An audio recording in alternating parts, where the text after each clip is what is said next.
Digital logic design के आज के टॉपिक में जो है वो हम क्लॉक पढ़ लेंगे। ये हमारे पास क्लॉक क्या होती है और ये किस लिए हमारे पास यूज़ होती है। लास्ट टॉपिक में डिजिटल लॉजिक डिज़ाइन के हमने जो है वो एसआर लैच पढ़ी थी। लैच में हमारे पास ये होता था कि आप कोई भी हमारे पास इनपुट आती जा रही है, हमारे पास आउटपुट जो है वो सडन चेंज होती जाती है। उसको हम एसिंक्रोनस जो है वो एसआर लैच भी कहते हैं हमारे पास। कि अगर हम चाहते हैं कि हमारे पास कोई ऐसे सिंक्रोनस होना चाहिए कि जब हम चाहें तब हमारी जो है वो इनपुट के अकॉर्डिंगली जो है वो आउटपुट हमारी चेंज हो, तो उसके लिए हमें जो है वो यूज़ होगा हमारे पास क्लॉक का। क्लॉक को हम जो है वो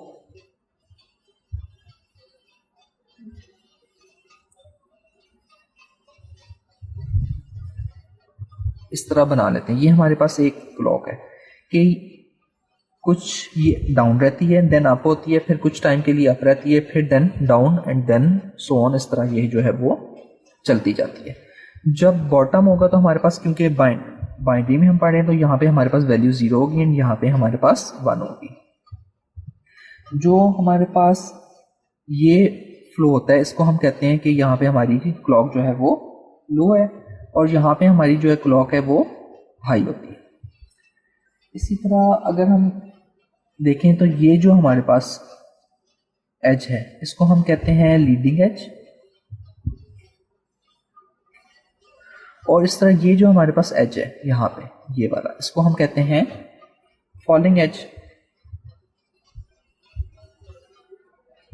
इसके बाद हमारे पास नेक्स्ट जो क्लॉक में चीज़ आ जाती है वो आ जाती है टाइम पीरियड। टाइम पीरियड क्या होता है कि एक क्लॉक लो से हाई होके अपना पूरा जो है वो पाथ कंप्लीट कर ले। मतलब हमारे पास ये इस केस में हमारे पास जो है वो लो है एंड देन इससे आगे इस केस में हमारे पास जो है वो हाई है। तो ये पूरा जो है हमारे पास लो से हाई का ये हमारे पास आ जाता है टाइम पीरियड।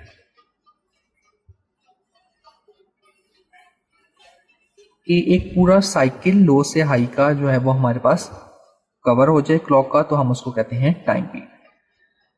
टाइम पीरियड के बाद आ जाती है हमारे पास फ्रीक्वेंसी। फ्रीक्वेंसी क्या होती है? 1/टाइम पीरियड। टाइम पीरियड को जो है वो हम टी से डिनोट करते हैं और फ्रीक्वेंसी को एफ से डिनोट करते हैं। F is equal to 1/t। तो अगर हम चाहते हैं कि हमारी जो क्लॉक है वो जल्दी जल्दी चेंज हो, तो हमें क्या करना पड़ेगा? अपनी फ्रीक्वेंसी को जो है वो हमें इंक्रीज करना पड़ेगा। फ्रीक्वेंसी इंक्रीज करने के लिए हमें चाहिए कि हमारा जो टाइम पीरियड है वो डिक्रीज हो। इसका मतलब है ये जल्दी जल्दी हमारे पास जो है वो स्विचिंग जो है वो लो से हाई की हो रही होगी, तो हमारे पास फ्रीक्वेंसी बढ़ेगी। फ्रीक्वेंसी बढ़ेगी तो हमारे पास जो है वो हमारी इनपुट्स के अकॉर्डिंगली आउटपुट जल्दी जल्दी चेंज होगी, तो हमारा सर्किट जो है वो फास्ट परफॉर्म कर रहा होगा। इसके बाद नेक्स्ट एक और टर्मिनोलॉजी इसमें आ जाती है ड्यूटी साइकिल की।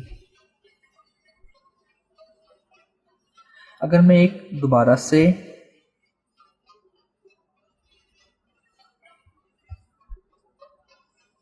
टाइम पीरियड यहां पे ले लूं,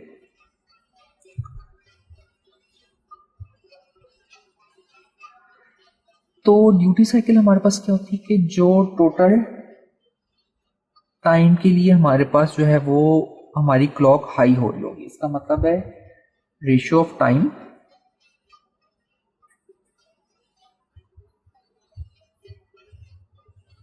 व्हेन सिग्नल इज हाई। कि अब हाई हमारा कहाँ पे सिग्नल हो रहा है? जितनी देर के लिए सिग्नल हमारा हाई हो रहा है divided by total time. Total time हमारे पास क्या होता है? वो होता है टाइम पीरियड।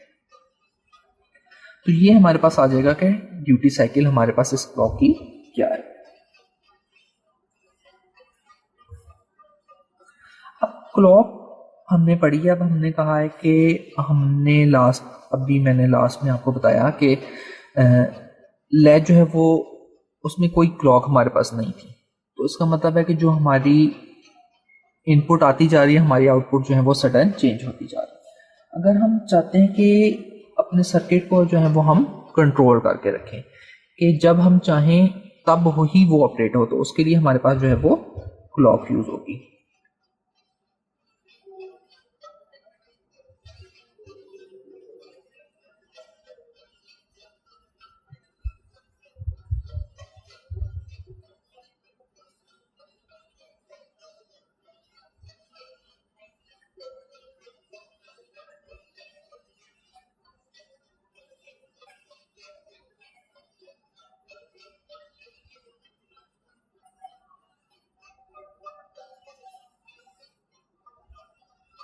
तो क्लॉक की मदद से हमारा जो है हम अपने सर्किट को जो है वो कंट्रोल कर सकेंगे और हमारी जो क्लॉक है वो रेंडमली जो हमारा सर्किट है वो रेंडमली ऑपरेट नहीं करेगा। तो ये हमारे पास क्लॉक का यूज़ है। जिस तरह अब हमारे पास अगर हम लैच जो हमने पढ़ी है उसको हम जो है वो कंट्रोल बनाना चाहें तो हम जो है वो क्लॉक यूज़ कर लेंगे ताकि हम जब चाहें हमारा सर्किट तभी ऑपरेट हो, मतलब तभी हमारे पास एज अ मेमोरी एलिमेंट जो है वो लैच परफॉर्म कर रही हो और देन फर्दर हमारे सर्किट में यूज़ हो रहा हो। अब इसके बाद नेक्स्ट अगर हम टॉपिक देखते हैं तो हमारे पास आ जाते हैं ट्रिगरिंग मेथड कि हमारे पास ट्रिगरिंग मेथड क्या होगा। इसमें हमारे पास दो टाइप के मेथड होते हैं, एक होता है लेवल ट्रिगरिंग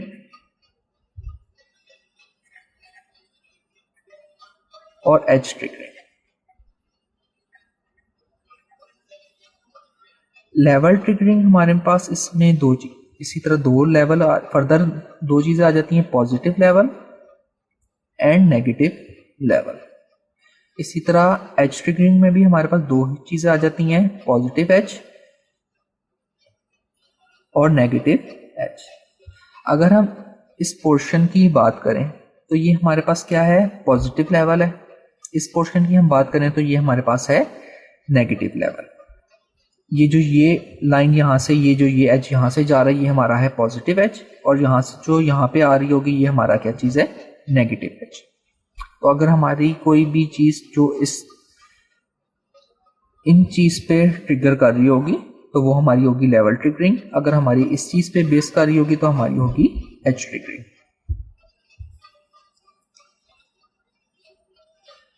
अब हमारी जो एसआर लैच हमने लास्ट में पढ़ी थी, अगर हम उसी को ही लेवल ट्रिगरिंग और एज ट्रिगरिंग में फर्दर हम देखें तो हमारे पास कैसे यूज होगी।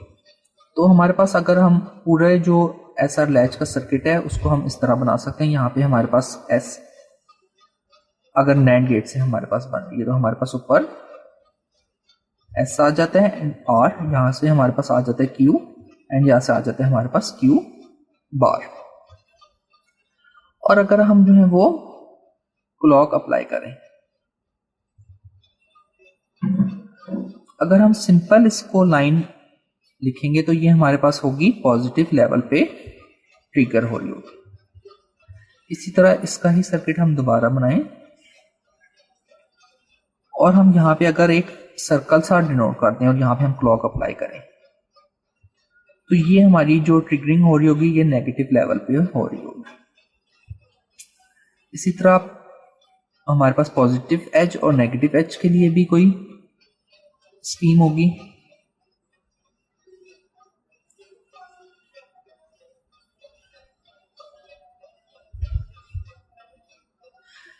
जिसमें ये एरो सा एंड देन ये हमारे पास लाइन होगी क्लॉक के लिए। तो ये हमारे पास होगा पॉजिटिव एज पे हमारी जो है वो क्लॉक वर्क कर रही, सर्किट जो है वो वर्क कर रहा होगा। और अगर सर्कल एंड देन हमारे पास जो है वो ये एरो बना हुआ होगा तो ये हमारे पास नेगेटिव एज पे जो है वो हमारा सर्किट जो है वो वर्क कर रहा होगा। अब हमारे पास हमने कहा था सिक्वेंशियल सर्किट में हमारे पास एक होती है लैच एंड एक होती है फ्लिप फ्लॉप। तो इन दोनों में हम अगर हम डिफरेंस देखें कि लैच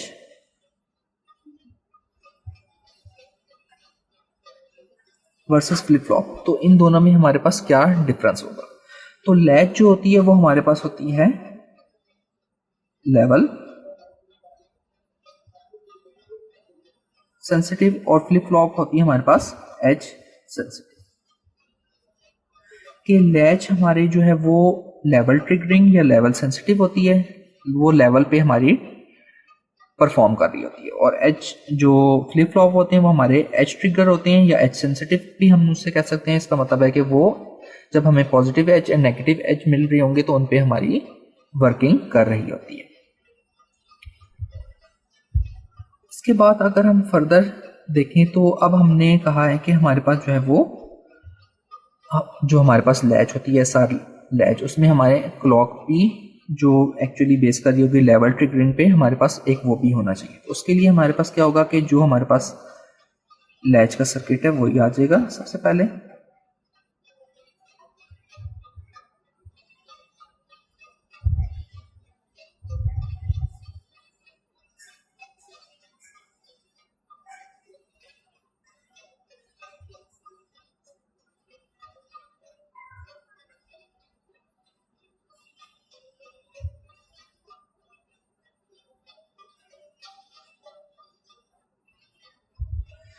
और यहाँ पे जिस तरह हमने लास्ट टॉपिक में डीएलडी में हमने डिकोडर एंड कोडर वगैरह देखे थे, वहाँ पे हमने कहा था हमारे पास एक एनेबल होता है। एनेबल का मतलब होता है, एनेबल अगर 1 हो तो उसका मतलब है ये क्या चीज़ है, हाई।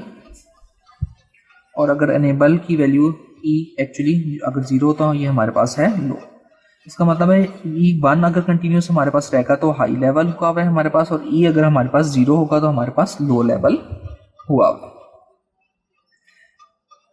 तो अगर हमारे पास इस तरह अनेबल यूज हो रहा होगा हमारे पास लैच में, ये लैच है हमारे पास, ये थी सिंपल हमारी लैच थी, उसमें हमने क्या फर्दर किया कि हमने 2 नैंड गेट हमने दोबारा यूज किए। एक को हमने एस प्रोवाइड कर दिया, एक को आर प्रोवाइड कर दिया। अब एक्चुअली ये जो होगा ये हमारे पास S1 कह दें हम इसको, और इसको R1 हम कह सकते हैं कि S यहाँ से हमारे पास इस नैंड गेट से पास होके हमारे पास यहाँ पे एक्चुअली S1 बन रहा है। इन दोनों पे एनेबल की पिन जो है वो हमारे पास यूज कर दी हमने एनेबल, और उसकी वैल्यू हम 1 रख देंगे ताकि हमारे पास जो है वो लैच लेवल सेंसिटिव रहेगी कि जैसे ही हम जब हमारा लेवल 1 रहेगा तो हमारी लैच जो है वो वर्किंग करती रहेगी, लेवल हमारा 0 होगा तो हमारी लैच वर्किंग नहीं करेगी। तो ये हमारे पास जो है वो लैच आ गई है बाय यूजिंग अनेबल हमने। अब अगर हम देखें इसमें अगर अनेबल का ही वैल्यू 1 हो जाती है, ये अनेबल हमारे पास आ गया 1, तो अब हमारे पास नैंड गेट का हम यहाँ पे दोबारा ट्रूथ टेबल बना लेते हैं।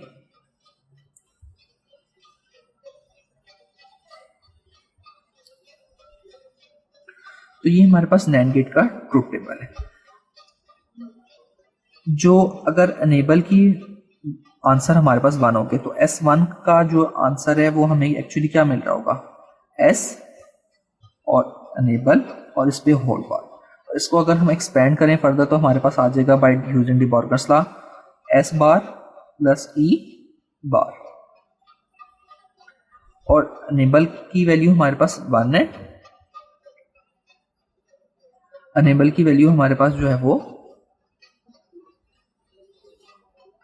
तो हम यहाँ पे 1 पुट कर देंगे, S बार प्लस 1 का बार। 1 का बार का मतलब है आंसर 0, तो हमारे पास आ जाएगा S बार